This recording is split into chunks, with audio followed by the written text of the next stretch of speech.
Hello, and welcome to another lesson with Global News Alliance Academy.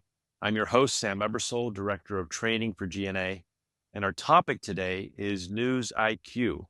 And you'll understand what we're talking about here in a moment once we get started. But with me today is a very special guest, Dr. Michael Patrick, Professor of Journalism at LCC University in Lithuania. Thank you, Michael, for making time to be with us I'm today. so glad to be here. Thank you. So I'm going to let Michael go into more detail, but I'll just tell you that he's a full professor in the communication department at LCC since 2000. He teaches a range of communication and journalism courses. He's also taught at a school that I have some connection to, Regent University in Virginia Beach. But he's had a long and extensive professional career teaching in print, radio, multimedia, network television news, including CNN and CBN News Network. So once again, thank you, Michael. I just want to start by giving you an opportunity to kind of tell us where you are and how you got there and fill us in on the background.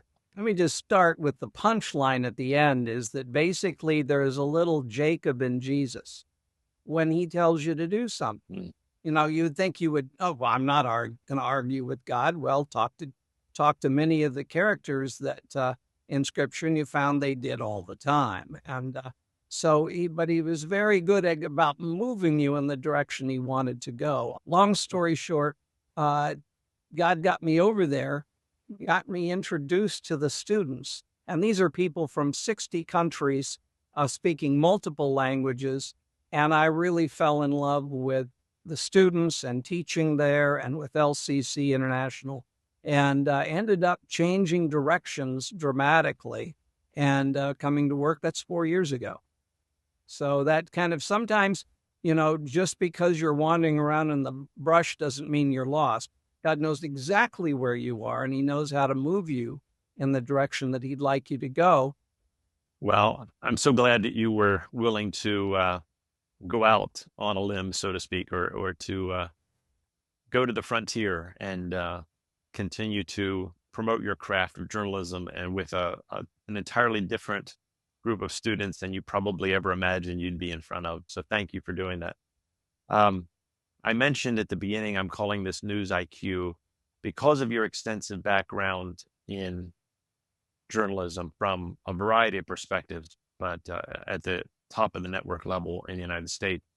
I just want you to kind of help our students with GNA Academy understand what is it that makes journalism unique of all the nonfiction media types out there. What is it that sets journalism apart? Well, journalism has changed dramatically in the last 10 years, even prior to that. And in terms of the context of the news, what's the truth anymore? How can you tell whether something's true or not? The kinds of information that you're given and why are you given it is given that information, who the players are. And when you have conflicts at a major level, we can go back to looking at what happened in Ukraine between Russia and Ukraine. You can have people very passionate on one side or the other of these issues. Gaza, most recently, I think Benjamin Netanyahu, the prime minister of Israel, is addressing Congress this week. So you can have some world-changing kinds of opinions out there. And we see both the Palestinian and the Israeli point of view. So these issues out there are affecting everybody's life. And the journalist should be the one that's beginning to develop a level of trust to help you sort through all of that information and put it in context and make sense of it. And that's the challenge in the profession and call, I think, of journalism to do that. But that requires you to make some commitments to some different ways of looking at things, not simply picking a side and telling an interesting story. Yeah, so that point of trust seems to be critically important here because that is the currency that journalism uses. That's what it trades. You know, if the audience doesn't trust the journalist, why even listen, right? If the journalist isn't trustworthy, you know, they're not doing their job. The erosion of trust, which has been accompanied by an erosion of trust in almost every institution, but journalism maybe has experienced it the worst. As a Christian journalist, how can we guard and protect trust? How can we build credibility with our audience? How can we ensure that we have something to say and it's going to be of value and of help to the people who are listening? I think we have to ask ourselves a lot of questions when we're engaging a story, because a story has multiple narratives. We sometimes think, well, we're just trying to get the story right.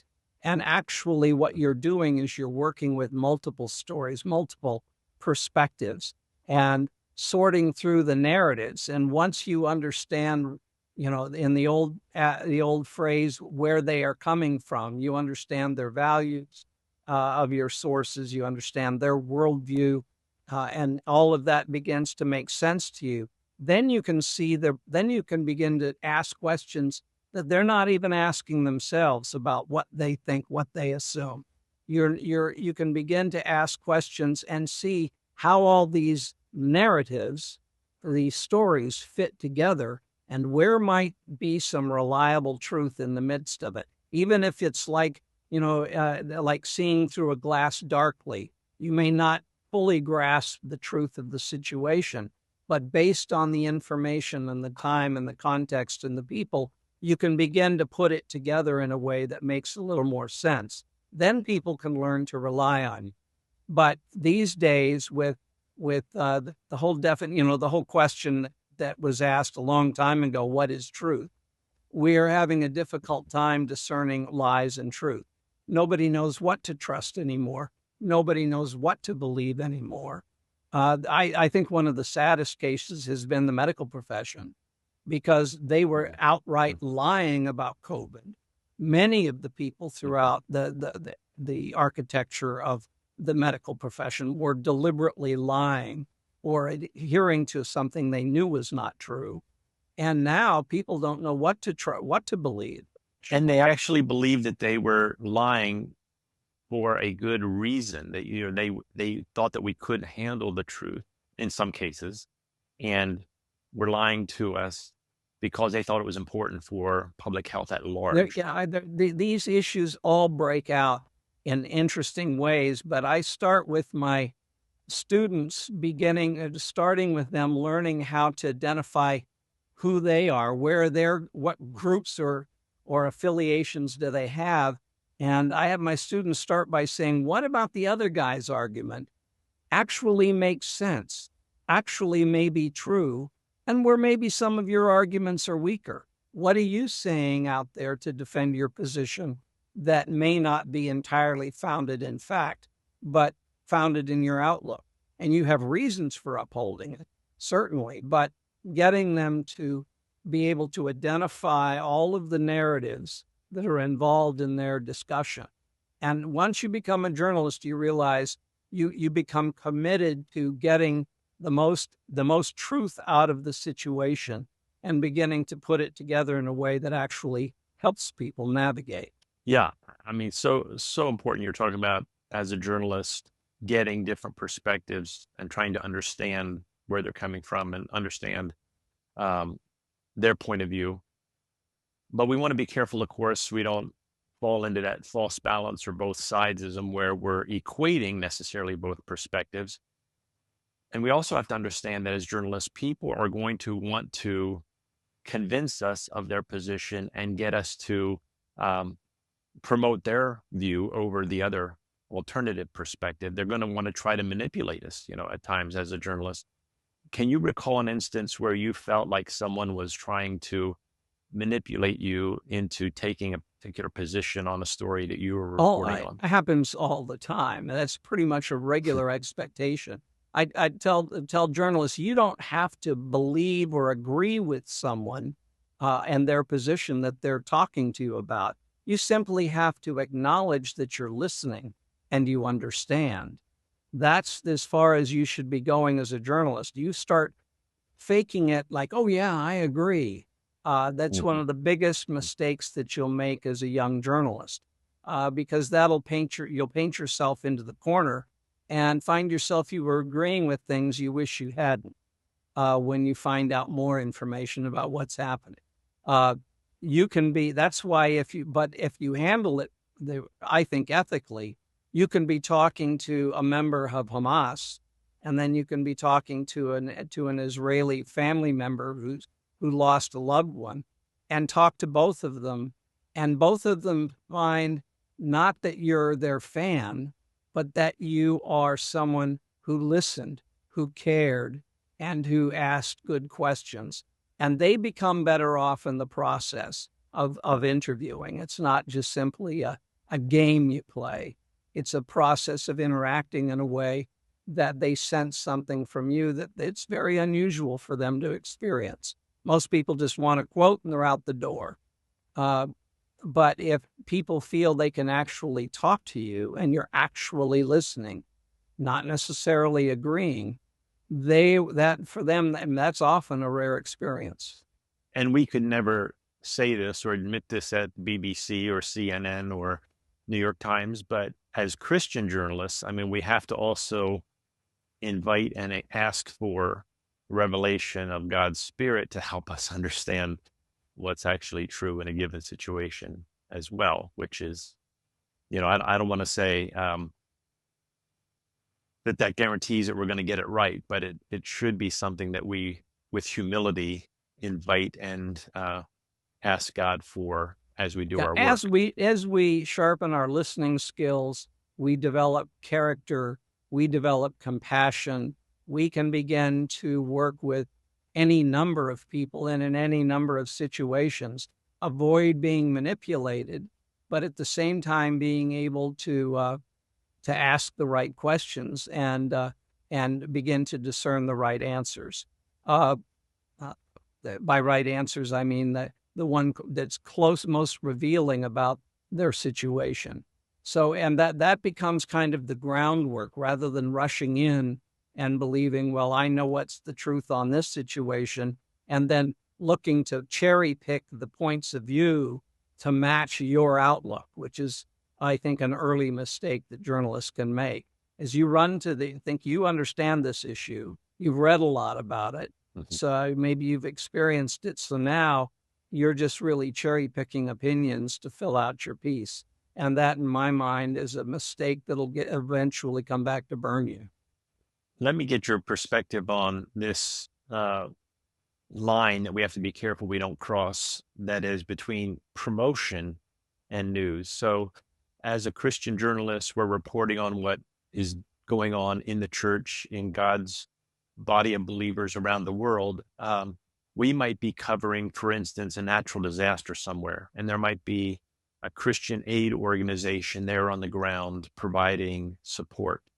Um, that is their business. It's their ministry, but in a way, it's also their business. That's how um, they receive funding from donations from generous contributors. Um, how do we guard against being drawn into this idea of being used as a promotional tool when we're trying to report a story about what's happening in maybe a very difficult and complicated, complex situation? Well, I think it's going to naturally occur in the proper balance that you put together in the story. So it really comes down to telling a full and complete story. And I think some of the disciplines of storytelling will help you balance that out. If you spend 30 minutes on the people in the disaster and 70 minutes talking about the organization that provided some of the aid for a limited period of time, uh, that's a promotional piece. That's not a news piece. That's promotional. And promotions happen. No. Absolutely. So maybe in our remaining time, um, some of our students, some of those folks out there who want to be Global News Alliance stringers, citizen journalists who want to report on what God is doing in their church, in their village, in their town, in their city, in their region, um, they want to know what kind of skills they need to develop, and some of those are technical skills. But if you could address what are some of the personal attribute or character attributes that people should be working on if they want to be an effective storytelling journalist? What is it that they need to learn how to be an effective journalist? One of the most important qualities to develop is to be other oriented, not about yourself. Our temptation is to think about all the things as you know, organizing for a shoot takes a lot of work. You have to remember, did I bring extra batteries? Is it raining today? Do I need a different type of filter on my lights? There's a million things that you're thinking about. You're thinking of the flights and backup. What if they canceled the flight? How do I still get my story and get back? There's so many qualities of detail-orientedness and organization that are important. And those are skills that I think some people have more naturally than others. And I thought I was a pretty good producer, but I found over time that I need a fixer with me in order to really get a lot done. Someone who can help. Can you explain what a Well, fixer a is? Yeah. fixer being someone who sets up a lot of the details, who knows all the vendors that we might need to contact, where by hiring someone who's been there before and done that and knows the person that owns the cafe down the street, knows how to get things done, they can set up and handle a lot of issues before you show up for the first time on the scene. But what I wanted to get to on that was that I think being other oriented is very important because it will drive you to listen. It'll drive you to think about, not be sitting there looking at the 10 questions you wrote and letting them talk for a minute on the first one and jumping to the second one. And you didn't even listen to what they said in the first one. Because if you're really paying attention, you might find that they're hinting at some things that you ought to be asking questions about. They're going to give you a lot of the story that you didn't know you needed to have, because you're not. Sometimes people think, well, I've got my 10 questions and I ask my 10 questions and I'll figure that out. Usually, they come back with an inadequate story, and they may have missed the big story that was right in front of them, but they missed it because they weren't other oriented. They weren't listening.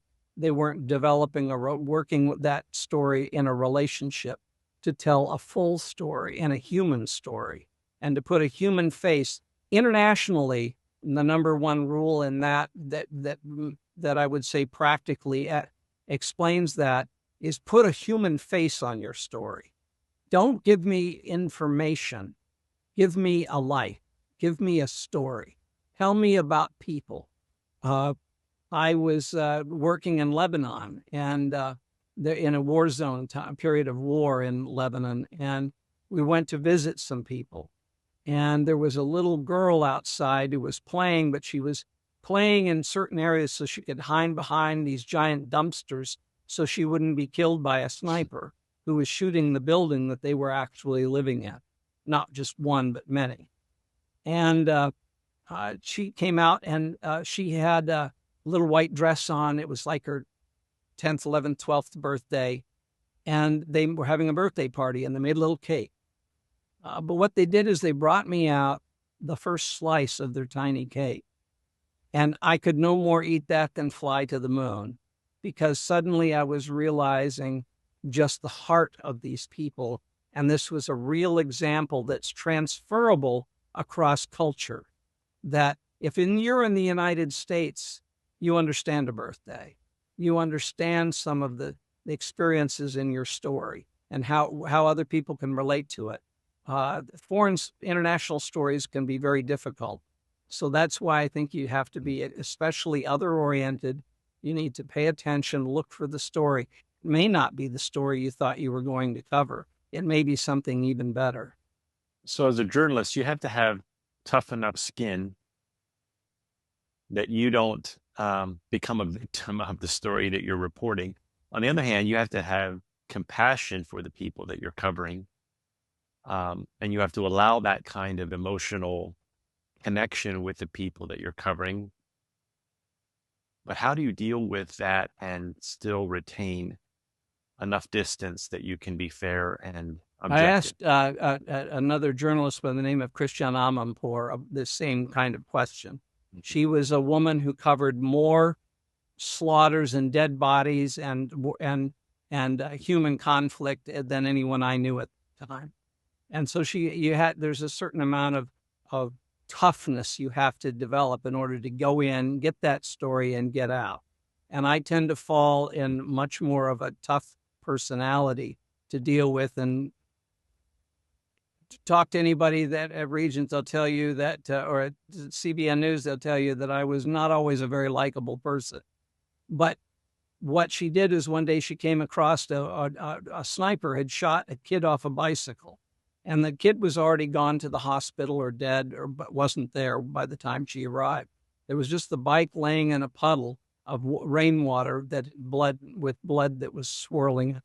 When she looked at it and she realized that was the same bicycle that her cousin owned, and that bike was in her home back in the States, in New York, I think it was, or Connecticut, wherever she was staying at the time. And that got right to her heart. That touched her heart.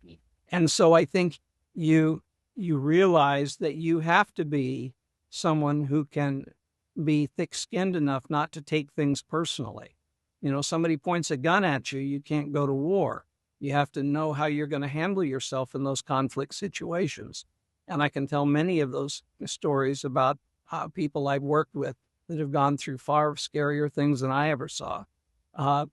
But at the same time, you have to it's your humanity that, and what God's doing in your life that will be there to help it have the kind of response and action rather than reaction that you need to have. But as you do that, you'll have that so-called toughness you need to go do what you need to do. But at the same time, have that kind of other-orientedness to be able to listen carefully, to know when people are lying, to having and that this comes with time and experience, sure. But you'll be led by God to kind of pay attention to things and try and get the real story that you really wanted to get. But if you just breezed in, done your job, and left, you'd have missed it entirely. And that's often what happens. Or you have people with agendas. And we see the agendas being played out on the evening news all the time. And I'm not hearing the news. I'm not getting the story. I'm getting everybody's agendas that were being allowed to express their agenda on the air. Well, I've got an agenda, and it's to find people like you to help us train students to become effective working journalists around the world, to be able to tell stories about what God's doing around them. So thank you for taking time to be with us today. We really appreciate you making time for us. And for our viewers, our students out there, thank you from our heart. Thank you for Global News Alliance as an opportunity and our training academy to promote journalism, global journalism that tells the good news, tells stories about what God's doing. So we want to encourage you, if you enjoyed this video, to subscribe to our channel on YouTube. Feel free to reach out with any questions that you might have. The email is on the screen. If you have any questions about wanting to be part of our worldwide effort to tell stories about what God's doing around the world, we invite your contact. So until next time, may God bless you.